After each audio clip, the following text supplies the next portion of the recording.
Good day, everyone. This is the Speakers Bureau, St. Lucie County Public Schools Speakers Bureau. The Superintendent and Board, we thank you for attending and turning us on. This program is meant to encourage, to inspire, to just bring motivation to our community and our students based on the life stories of people within our district as well as people within our community. Today we have a very special guest before us, Dr. Arthur Jamison, and he is the principal of Performance-Based Preparatory Academy. Welcome, Doctor. Good morning, welcome. Thank you very much, Dr. Mills. Thank you for coming. Oh, we're so excited to hear from you today. Thank you for having me. Start us out with telling us what is it that you actually do in St. Lucie County Public Schools, how long you've been here, and what it's been like for you. All right. So I'm actually the principal at Performance-Based Preparatory Academy. The school that I'm the principal at is a part of the Alternative Education Department. What we do and how we service the school district is we receive students from the comprehensive high schools that are struggling academically. In some cases, they might not have the idea of graduating from high school. And once we receive those students, we try to work with them, motivate them, encourage them to actually continue forward and get their diploma. And how do you go about with their education, that educational part? So our program is computer-based, so the students are able to take their courses through a computer program that we utilize, which is called Edgenuity. And within that program, it's a self-paced program, but the hope and goal is that the students will move forward quicker than where they would be at the comprehensive high school to hopefully get them to catch up and graduate on time. I think that's a great program. I experienced one like that myself as a young girl. I was 16 years old, and life was pretty rough. And so I found a program in my neighborhood that I was able to go to, and was able to graduate with my GED. But the wonderful part about it was they started me where I had left off or had closed off to learning. Exactly. And so I was able to start at that pace through the testing and the assessment. And within 6 months, I was able to get my degree. But if it had not been for taking me where I had left off, and starting me at that point. Now I'm interested in learning. I want to get that degree. I want to get that diploma. And it took no time at all. So it's very important, especially for our children who may have closed off for whatever reason to their education, and now they're open and they want it. And once you want it, that's half of the battle. That's half the battle, and that's what we do. We give them a second chance. You know, with the hopes that they'll take that chance and run with it. So yeah, excellent thought process. And that, you know, that kind of leads me to my next question, because one of my questions to ask you today is, do you believe in second chances? Most definitely. I wouldn't be in the position that I'm at with the school district if I did not believe in second chances. And that's what we do wholeheartedly at Performance Based, and I love it. I love it. I love having those conversations with students where it's a smaller community, so I can touch them a little bit more, and just encouraging them to do the positive thing, you know, because a lot of times they don't think that they have the ability to, and they, as you mentioned, they think that, you know, it's all fall apart. And, you know, we try to just get them to understand that you still have a second chance. If you just apply yourself, that's half the battle. Just think positive. And we continue to encourage them, motivate them, push them. And, you know, it's an elation when we see them actually graduate and they come back and thank us for not giving up on them. Right, and that when they realize that they can do it, even as you're saying, because many have very low self-esteem, and because of whatever they've gone through. And so for them to be able, for us to be able to tap back into that student in a smaller environment. I'm very grateful for the program that we have here through Performance Based. How long have you been working with, as principal with Performance Based? So this is my second tenure at Performance Based. I started out in 2018 there. I served over there for a year and a half, and then I moved to Forest Grove Middle School during the COVID years. And then I was tapped to come back to Performance Based, so I've been there since 2022. Okay, wonderful. Tell us a little bit about your childhood. We want to know about who Dr. Jamison is, and you know, just talk to us about childhood experiences and any challenges you might have had, any special moments. Yeah. You know, it's funny when I sit down and talk with my younger sister, we always talk about what we consider our childhood being unique from the standpoint, you know, we were both born in the U.S. Virgin Islands, St. Thomas in the U.S. Virgin Islands, but we don't have any parents or family from there. My father is originally from here, the South, Louisiana. My mother is from Puerto Rico, which is the island to the west of the Virgin Islands, and they met in the Virgin Islands. My dad actually went down there for a teaching job back in the 60s. And as you know, in those times, you know, getting jobs are very far and few. And he was fortunate to meet someone that actually had given him the idea that there were teaching jobs in the islands. And, you know, he got with the Department of Education at the federal level and applied, and they gave him a job down there. It was from what he told me, it was a 3-year contract. If he didn't like it, then he could come back. But he loved it and stayed there for the rest of his life, and he's still down there. As for me, growing up in the Virgin Islands, were you born in the Virgin Islands? Islands? I was born in the Virgin Islands, and you know, having the different cultural backgrounds, I think has helped me in relating with the kids of today. You know, coming from the Southern Black or African American background, that culture, also the Hispanic culture, and then the island culture. And so having those three cultures, those three melting pots in my household, I think it's been a benefit for me to be able to relate to all of the students that I come in contact with in my tenure as a teacher and as an administrator. Did your mom speak Spanish? Yes, my mother spoke Spanish. Most of her friends were Puerto Rican. You know, it's ironic because, you know, I learned Spanish, but, you know, my dad being American, he didn't like that. And so mine was more so Spanglish. You know, my sister learned more than I because she was younger. And so she had more time with my mother and so forth. But yeah, you know, I do understand it, I do speak it, I can communicate, but my sister is way better than me because she uses it in her job every day. I definitely have to practice more and brush up on it, yeah. Now, tell us, when did you move back here to America? How did that transform? How did it transpire? So, what ended up happening in my high school years, unfortunately, my mom decided that she was going to move back to Puerto Rico. And so my senior year of high school, I actually graduated from high school in Puerto Rico. I had a friend who was who I met in the Virgin Islands, St. Thomas. He actually ended up going to UCF in Orlando. And so he talked me into going to UCF. At the time, I was applying for Hampton and Howard and Virginia State, and he talked me into going to UCF, more so for football, yeah.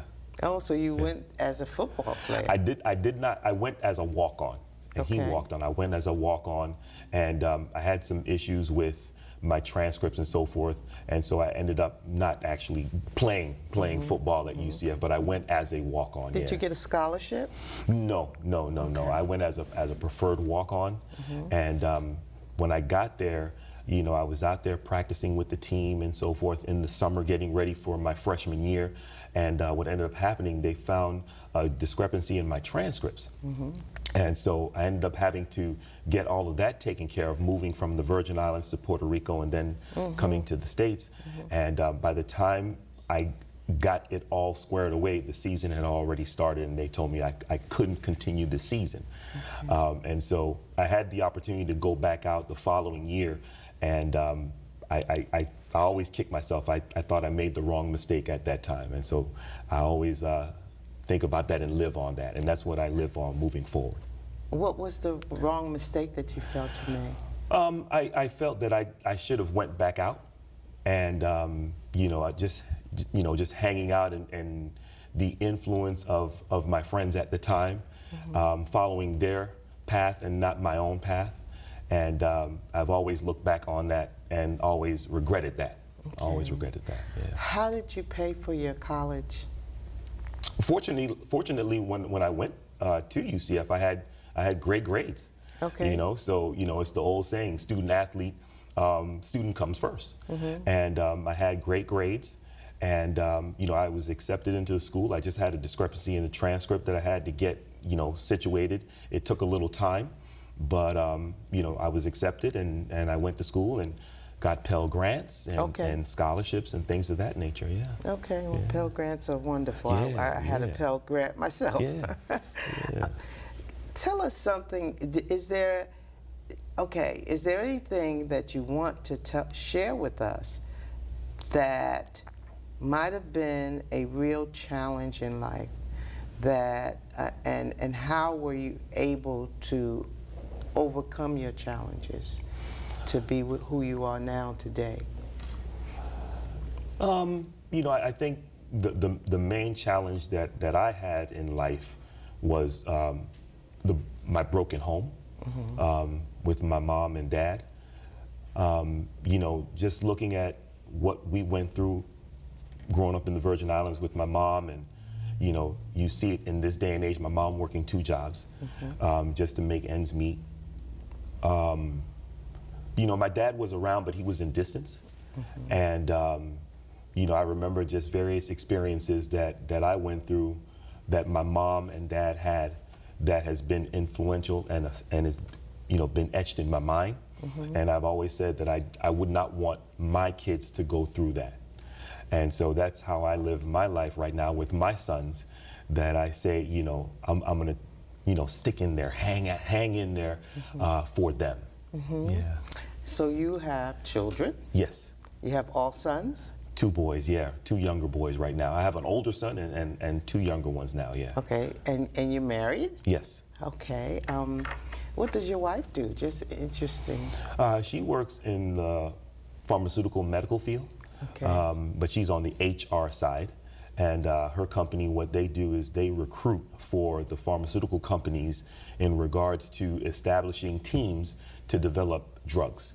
Okay. And so they find individuals to put a team together in order to place them in a pharmaceutical company to develop drugs that the company might want to develop so that it can go before approval for the FDA. Okay. So you have 4 boys? 3.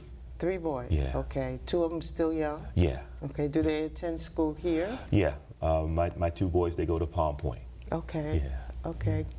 Great. Now, we're going to ask for some of your ideas. What's your philosophy in life?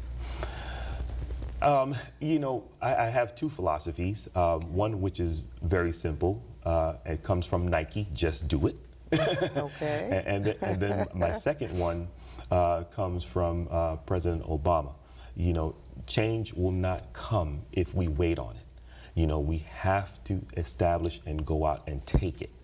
And so for me, my personality is if I want something, I have to go out for it, and no excuses. And that's what I tell the students. If you want your diploma, you have to go out and get it.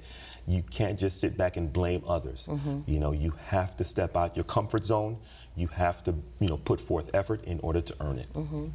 And that, that sounds like such a simple philosophy, and yet it is complicated for so many people because, even with the children, I often hear, you mentioned football, I often hear boys say, I want to be a pro football player.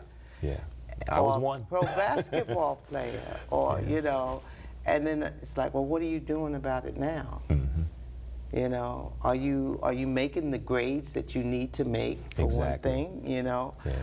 Because you do need to make the grades. You do need to be able to get into these colleges through their different testing. Exactly. Are you out on the court? Exactly. Are you out there throwing that ball back and forth and practicing? Or are you just sitting there just dreaming? Yeah. So that just do it is very, very important. It's very deep, because even though it seems simple on the surface, it's very deep for people to understand that, and for our children, for that to click, that you have to do it if you want it to come to pass To in your fruition, life. exactly. Yes. Got to take advantage of the opportunities that are, in front of you. Are you doing now what you've always wanted to do? Yeah, yeah. I'm a people person. I love being around the kids and talking to them and educating them. And the education is not necessarily on formal education. Yeah, It's more so on the informal education. Just getting them to understand that the decisions that they make now can affect them down the line in their future, and that they have to take time to reflect, think before they make these decisions. And so I love having those conversations. Had one this morning with a student before I got here. What was that? What was the conversation? So, we had an incident last week between two students, and so unfortunately had to discipline them. So they're coming back to school today. So I sat down with the one young man and said, you got to understand that the decisions that you make can affect you down the line. I don't want to have to do what I have to do, but I will, right? And I wanted him to understand that if you come to us, then we can help you. If you take matters into your own hands, it's not going to help the situation. And I said, there's bigger things to worry about than this other individual. You need to worry about yourself and school. And of course, this situation stemmed from a female, unfortunately. And so, my talk with him was focus on yourself. You've got plenty of time for that in the future. Let's come to school, do what you need to do to get you to graduate, and then you can move on with life. Let's make good decisions. Let's think twice, make good decisions, and I think everything will be okay. And let's try to, calm the situation down in the building. It's great to have someone, a young person, to have someone that they can go to and hear about life, because as young people, we often just see today. Yeah.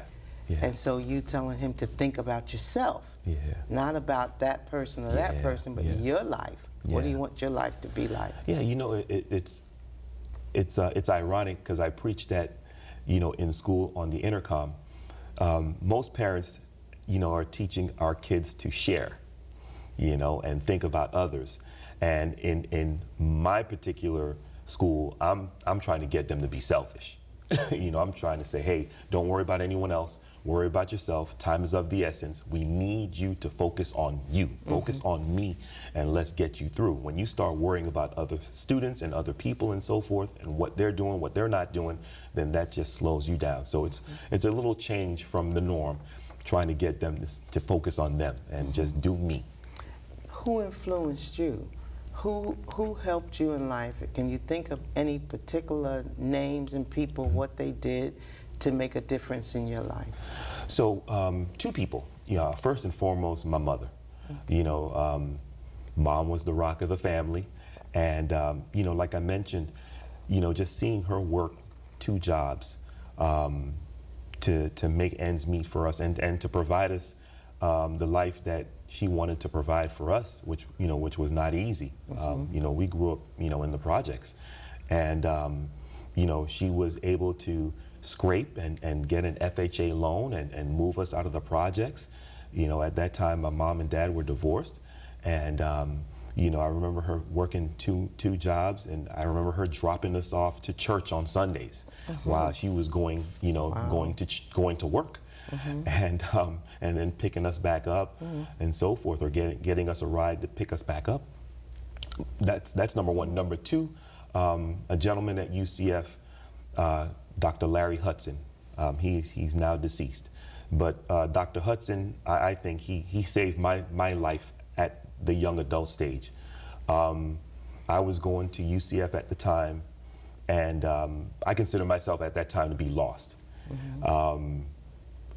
I was in school, I was on academic probation, and I was in the College of Education. He called me one day out the blue, and I thought I was being pranked. And he said, Mr. Jamison, my name is Dr. Larry Hudson. I'm a professor in the College of Education, and I need to see you in my office. And I was like, excuse me? You know, who is this? And he explained who he was again, and he said, I need to see you in my office. I look at your schedule, I know that you don't have class right now, and you need to be in my office in 30 minutes. And like I said, I thought it was a joke. He says, I'm dead serious. My office is in the College of Education, room da-da-da-da-da. I need you to be here in 30 minutes. And so, you know, we had the Loop bus on campus, and, you know, I stayed a little ways off campus, but I took the bus up there, went to his office, and, you know, he just broke it down. He said, you are on the verge of being expelled out of the school, and I'm here to mentor you. I've been asked by the college to mentor you, and I am your mentor. And, you know, I hope that you accept this.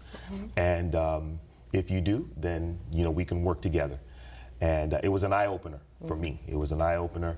And he mentored me through. I even took some of his classes. He would take me to class because there were some classes off campus at satellite sites, and we would ride together. I would ride with him.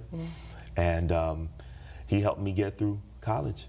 You know, when he passed away, his wife called me out the blue. I was teaching in Orange County at the time, and his wife called me out the blue. I hadn't spoken to her, I would say, in about 3 or 4 years. You know, we would stay in contact while he was alive. And she called me and notified me that he had passed away.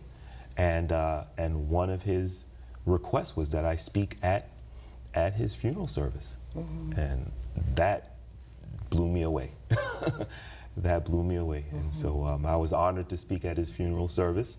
And like I said, I wouldn't be here if it weren't for him. How important are mentors? How important are mentors to have mentors at your school? Do you have a mentoring program? Is it something that you think is an important thing in a child's life? I definitely think it is important. At this point in time, we don't have an established mentoring program with outside individuals. We do have a mentoring program within our school with our current staff. And it was a mentor that was a current staff that mentored you, that ended up mentoring you. Exactly. And so we call it Rodeo Roundup because we're known as the Stallions. That's our mascot. We call it Rodeo Roundup. And so what we've done is every staff member has elected to mentor certain students that they have a good relationship with. And so our goal is to work with the student and the parent to help get the student through. And so on a weekly basis, all of us are charged to meet with those students, talk with them about where they're at, where they need to be, ask are there any issues, any questions, anything that they need, anything that we need to address, and then also keep the parent involved in the conversation. What advice would you give a student or anyone in regards to how to push through the worst times of life? What did you do to get through those times of challenges? You know, I always preach to the students that you've got to have some fight, you've got to have some tenacity, you've got to have some perseverance, because nothing in life is going to be given to you. And what you're dealing with as a high school student is just preparation for your future life. And so if you can fight through and persevere and get your high school diploma, no matter how late you get it, then that shows that you've met one step in life and that you can reflect back on that moving forward in your future life. Do you have a favorite book?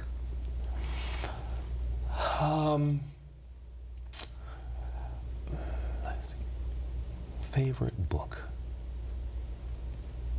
Or is there any book that you might want to, a book that might have made a difference in your life in any type of way? Let me see. I would say